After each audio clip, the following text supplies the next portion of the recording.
майдони бузурги ҷангалзор ки таъмин кунандаи оксигени тоза барои нафаси озоди инсоният ба ҳисоб меравад, ҳамчунин яке аз манбаъҳои асосии таъмини тавозуни табиии табиат дар ба амал омадани ҳодисаҳои гуногуни табиӣ мебошад.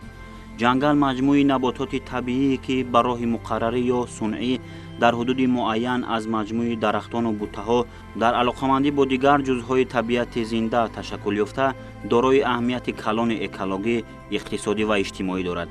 дар ҳудуди кишвари мо майдони умумии ҷангалпӯш тақрибан 3% баҳогузорӣ мешавад. ба андешаи коршиносон майдони ҷангалзори ҳудуди кишвари мо танҳо хусусияти ҳифзу ҳерозияи хокро доранд. ҳамаи ҷангалҳое ки дар Тоҷикистон дида мешавад, инҳо ба типи якум мансубанд. яъне як аҳамияти калон доранд ки эми нигоҳ доштани хок аз эрозия аст. яъне дар он ҷангалҳое ки дар аксар кишварҳои дунё мешавад, дар Тоҷикистон чунин ҷангалҳо ба назар намерасад ва аз ин ҷиҳат аксар олимону коршиносон ба мо иброз медоштанд ки дар Тоҷикистон тӯдаи дарахтзорҳо аст. бояд гуфт ки ҷиҳати ҳифзи майдони ҷангалпӯши кишвар дар ҷумҳурӣ қонунҳои мушаххас амал намуда, сохторҳои муайян ҷиҳати самти беҳдошти ҷангал, барқароркунӣ, ҳифз ва бехатариву беҳтар намудани майдони ҷангалзор фаъолият мебаранд. қонунгузории ҷангали ҷумҳурии Тоҷикистон ба Конститутсияи ҷумҳурии Тоҷикистон асос ёфта, аз Кодекси ҷангали ҷумҳурии Тоҷикистон ва дигар санадҳои меъёрии ҳуқуқии ҷумҳурии Тоҷикистон, инчунин санадҳои ҳуқуқии байналмилалие ки Тоҷикистон онҳоро эътироф намудааст, иборат мебошад. агар мо имрӯз ба соҳаи ҷангалпарварии кишвармо назар намоем, имрӯз чормазпарварӣ, пистапарварӣ, дигар намуди растаниҳое ки мева медиҳанд, натиҷаи сурман расидаи судаем ва аз ин нуқтаи назар мо метавонем гуфт ки имрӯз вақти он расидааст ки мо бояд рушди соҳаи ҷангалпарвариамонро бештар ба баланд бардоштани самаранокии иқтисодии онҳо, хусусан дар доманакӯҳо, миёнакӯҳо диққати асосӣ диҳем. чунки ба ҳамагон маълум аст ки ҳамасола дар ҳудуди кишварон шумораи аҳолӣ афзуда истодааст. яъне афзудани шумораи аҳолӣ моро водор мекунад ки самаранокии соҳаи боғу токпарварӣ бахусус ҷангалпарварӣ диққати асосӣ диҳем. дар баробари хусусияти иқтисодиву иҷтимоӣ доштани ҷангал, инчунин тавре гуфтем он дар нигаҳдории ҳолати табиии замин хизмат намуда, дар дохили худ ҳамчунин макони ҳаётгузаронии олами набототу ҳайвонот ба ҳисоб меравад. яъне дар мавриди зарару хатар ба ҷангалзор хатар ба популятсияи олами набототу ҳайвонот ва паҳн гаштани бемориҳои замбурӯғӣ миёни сокинон мегардад. ҳолати табиии ҷангалзорҳои табиии Тоҷикистон айни ҳол мутаддил мебошад, зеро новобаста аз он ки гармшавии иқлим ҳам бошад, боришоти мутаддил дар кишвар фаъол мегардад дар моҳҳои декабр, январ, феврал, март, апрел кинам ки бошад барои фаъолшавии ҷангалзорҳои Тоҷикистон мусоидат мекунад. лекин ба сӯхтори табиӣ ба табиат навоқтар таъсири манфӣ мерасад. лекин дар баробари ин аз нигоҳи илмӣ барои паҳн нашудани таъсири манфии сӯхтори табиӣ хатҳои муҳофизатии зидди сӯхтор ташкил карда мешавад ва хушбахтона дар ҷумҳурии мо чунин хатҳои зидди сӯхтор вуҷуд дорад, вале ҳолатҳое ҳаст ки сӯхторҳои табиии нев аз тарафи инсон фаъол карда мешавад ки дар натиҷа дар ин ҳолати ба вуҷуд омадани шамолҳо аз сӯхтор фаъол мешавад ва таъсири зиёд ба амал мебиёд. хушбахтона ҳукумати ҷумҳурии Тоҷикистон оид ба барқароркунии ҷангали кишвармон барномаи махсус қабул намуд. мақсад аз ин барнома вобаста ба равандҳои тағйирёфта эми нигоҳ доштани ҷангалзорҳо ва барқарор намудани онҳост. таъсири манфии дигар дар Тоҷикистон вуҷуд дорад. таъсири чарондани чорҳои хурд дар минтақаҳои ҷангалзорҳо ки ин метавонад ба ҷангалзорҳо таъсири манфии худро расонад. зеро вақте ки олами набототи гуногун нест карда мешавад, ҳангоми боришот миқдори оби зарурӣ дар ҷангалзорҳо захира карда намешавад ва ҷангалзорҳо барои дар оянда устувор кардани худро ба раванди хушксолӣ ё ки ба раванди камобӣ аз даст метиҳанд. дар заминаи сиёсате ки имрӯз дар барномаи давлатии маърифати экологӣ, барномаи давлатии экологии ҷумҳурии Тоҷикистон, барномаи рушди хоҷагии ҷангал ва даҳо институтҳои савиq имрӯз ташкил ёфтааст фаъолият мекунад, яке аз масъалаи мубрам барои Тоҷикистон ин пеш аз ҳама ба туфайли арзишҳои илмӣ кабудзор намудани талу теппаҳои на танҳо ҳудуди шаҳри Душанбе, балки аксар манотиқи кишварамон ва ба ин васила ایمی نگاه داشتن تویستان از روندهای تغییر بکنیم یک درجه پیشگیری نمودن تنزلیابی زمین و بلند برداشتن ثمرناکی چراغ‌های کشورمون باشد. дар ба амал омадани ҳодисаҳои фавқулода дар ҳудуди майдонҳои ҷангалпӯш асосан таъсири шаҳрвандон дониста мешавад, зеро бо бетаваҷҷӯҳии сокинон метавонад ҳодисаҳо ба монанди сӯхтори ҷангалзорҳо ба миён ояд, вале тибқи андешаи коршиносон дар ҳудуди кишвари мо чунин сӯхтори масоати зиёди ҷангалзорҳо мушоҳида нашудааст. танҳо ба вазъу ҳолати ҷангалзори кишвар номувофиқ ва беихтиёр чаронидани чорвои худӣ таъсири манфӣ мерасонанд. то кадом андоза баланд намудани сатҳи маърифати экологии шаҳрвандони ҷумҳурӣ ва боло бардоштани донишҳои экологии онҳо метавонад ба беҳтар намудани вазъи экологӣ, ҳифзи табиату муҳит ва сарватҳои он мусоидат намояд, мегӯянд коршиносони соҳаи экологӣ. ҳукумати ҷумҳурии тоҷикистон бари ташаккул додани маърифати экологӣ ду барномаи давлатӣ қабул намуд ва вобаста ба ҳамин тамоилҳое ки дар сатҳи ҷаҳонӣ тамоилҳое ки имрӯз дар сатҳи ҷаҳонӣ ҳам хушшавии хушсолӣ, ҳам сӯхтори ҷангалзорҳо, ҳам камшавии ҳосили зироатҳо ва ғайру агар бинем ин тақазои замон аст. мо имрӯз боварӣ то мегӯфтанд ки агар ҳамин барномаҳои давлатӣ ташаккули маърифати экологӣ вобаста ба муаммоҳои экологӣ дар алоқа ба ҳар як музофотҳои минтақаҳои ҷаҳон агар қабул карда шавад дар иртибот муаммо мушкилот ва дурнамои онро дар қиёси якдигар таҳлил кунем, он гоҳ мо дар ин ба натиҷаҳои назаррас ноил гашта метавонем. таи солҳои охир мушкилоту хатарҳои экологии ҷаҳони муосирро фаро гирифта, фоҷиаро бар сари сокинони ин сайёраи паҳно ва тамоми мавҷудоти рӯизаминиву зеризаминӣ зиёд намудааст. дар раванди тағйирёбӣ бо суръати иқлим ва боло рафтани ҳарорати глобалӣ дар сайёра, имрӯзҳо кишварҳои гуногунро фоҷиаҳои экологӣ доман гирифтааст. болоравии ҳарорати миёнаи ҳаво солҳои охир то андозаи муайян дар минтақаҳои гуногуни сайёра мушоҳида гардидааст. ба вуқӯъ омадани ҳодисаҳои табиӣ ва ё ҳодисаҳое ки аз ҷониби истифодабарандагони табиат ба амал меоянд, имрӯзҳо то андозае ба раванди афзоиши суръати ҳарорати ҳаво ва раванди тағйирёбии иқлим таъсир расонида истодааст. дар воқеъ вақте ки агар анди афкори матбуотиро таҳлил намоем, равшан мегардад ки равандҳои тағйирёбии иқлим ва хушсолии пай дар ҳама ҳам боиси ангезиши сӯхторҳо дар ҷангалҳои кишварҳои мутараққӣ гаштааст ва аксари онҳоро ҳамчун ба равандҳои тағйирёбии иқлим вобаста мемонанд ва дар баробари ин андеша аз он иборат аст ки он дар натиҷаи бемасъулиятии инсонам шояд як дараҷа ангезиш ҳамин сӯхторҳо дар натиҷаи бемасъулиятии инсон ба амал бошад. ба фикри ман имрӯз вақте ки мо дар бораи ҷангалҳои сатҳи ҷангалҳое ки бигӯем ба таъри васеъ дар баъзе мамлакатҳо намеша ҳарф мезанем, бояд ба ин масъала аз ду ҷабҳа, ҳам аз ҷабҳаи равандҳои тағйирёбии иқлим, ҳам шояд як дараҷа аз бемасъулиятии инсон истироҳат дар ҷангалзорҳо ба вуқӯъ пайвандад. бояд ба ин масъала диққати асосият. раванди тағйирёбии иқлиме ки имрӯз дар сайёра вуҷуд дорад, ин таъсири инсон аст, таъсири табиӣ нест. ва олимон қайд карданд ки ин ҳодисае ки инсон ба вуҷуд овардааст дар қонунҳои табиат барои бартараф кардани он қариб ки ноҷиз монданд. зеро бинед ки дар бисёр ҷо вақте ки раъду барқ мешавад, агар сӯхтор ба амалам ояд, баъди раъду барқ боришот ба амал меояд. боришот ин раъду барқи сӯхтори ба амал омадаро хомӯш мекунад.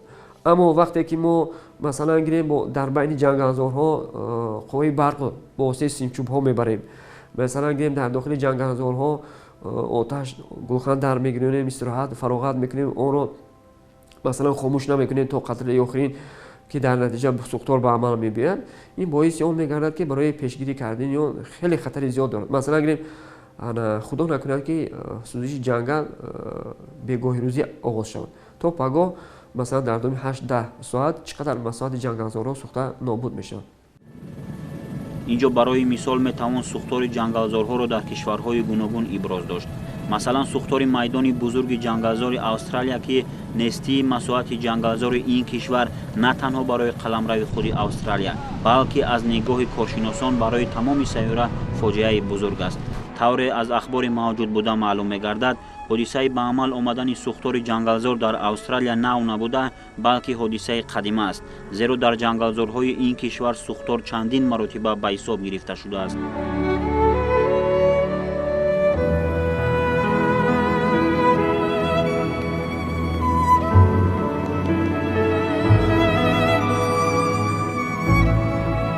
дар мавриди оё аз таъсири раванди тағйирёбии иқлим болоравии ҳарорати ҳаво ба амал омадани ин ҳодисаҳо гурӯҳе аз коршиносон чунин назар доранд. аз як тараф гирем агар то андозае ин раванди тағйирёбии иқлим камтар аст, зеро дар кишвари Австралия соли 1871 аввалин сӯхтор ҷумаи сиёҳ ном гирифта шудааст. дар ҳамун давра миқдори зиёди ҷангалзорҳо сӯхта буданд. Масалан соли 1871 соли 1939 дар табиат раванди гармшавии иқлим, тағйирёбии иқлим вуҷуд надошт ва сеюм сӯхторе ки дар Австралия ба амал омад соли 1983 ба амал омад ва чорум сӯхторе ки ба амал омад соли 2009 буд ва сӯхтори охирин соли 2019 ба амал омад ва аз ин мебояд ки чор сӯхторе ки ба амал омад ин пеш аз раванди тағйирёбии иқлим буд, яъне бе таъсири тағйирёбии иқлим вуҷуд дошт ва охирон ҳолате ки ба амал омад ин раванди таъсири тағйирёбии иқлим буд ва аз як тараф таҳлилҳо бармебиёяд ки ҳолати ба амал омадани сӯхтор ин аз таъсири инсон ба амал омадааст. сӯхторе ки он охирҳои моҳи сентябри соли 2019 оғоз гардид ва то моҳҳои аввали соли 2020 идома кард, дар Австралия ва тамоми сайёра бесобиқа арзёбӣ мегардад. мувофиқи иттилои расонаҳои хабарӣ, дар натиҷаи сӯхтор дар бешазори Австралия зиёда аз 500 коала ки танҳо дар ин кишвар зиндагӣ мекунанд ва ҷонварони нодири сайёра ба ҳисоб мераванд, ба ҳалокат расиданд.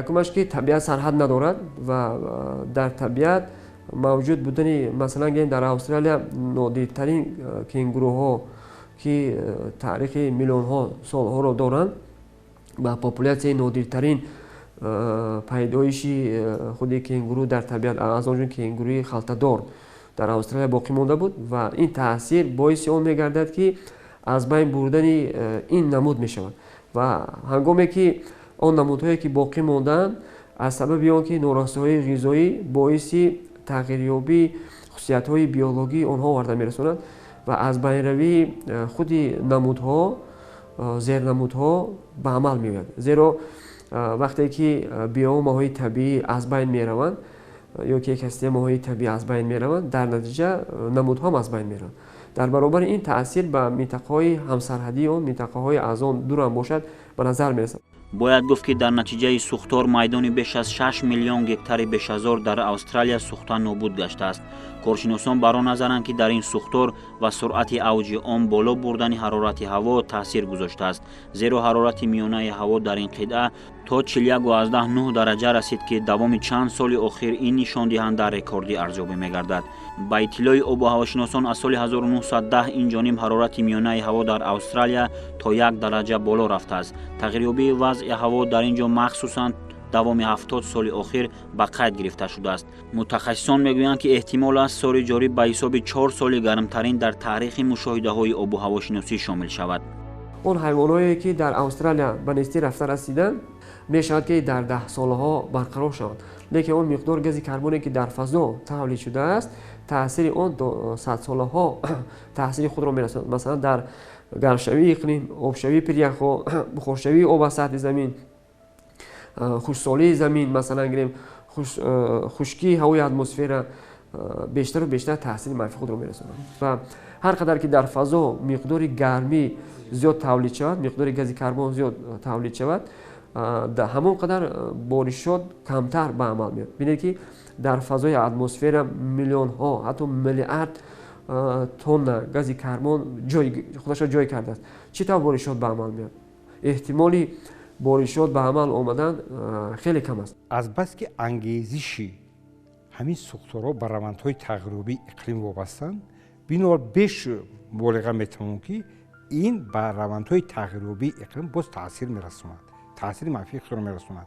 барои ҳамин аз кулли кишварҳои ҷаҳон ҳозир дастҷамона ҳалли масъалаҳои экологӣ ва хусусан равандҳои тағйирёбии иқлим гузошта шавад ва дуюм равандҳои тағйирёбии иқлим агар таъсир расонад, бешо ба на танҳо ба миграция олами ҳайвонот балки ба биотопҳои алоҳидаи организм низ набототу ҳайвонот таъсири манфиро худро мерасонад.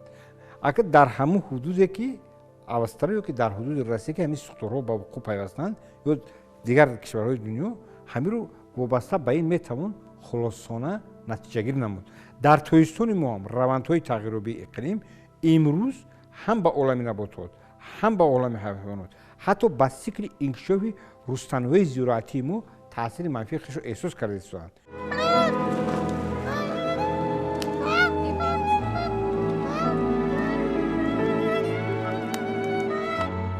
бояд гуфт ки дар хомӯш кардани ин ҳодисаи фоҷиабор дар сари инсонияту олами набототу ҳайвонот ба корбарону кормандон ва иқтидори мавҷудбудаи кишвари Австралия ва кӯмакрасонҳо ночиз буд ва оташ тибқи ахборҳои мавҷудбуда беш аз 1 миллиард намояндагони олами набототу ҳайвонотро ба коми хеш гирифтааст.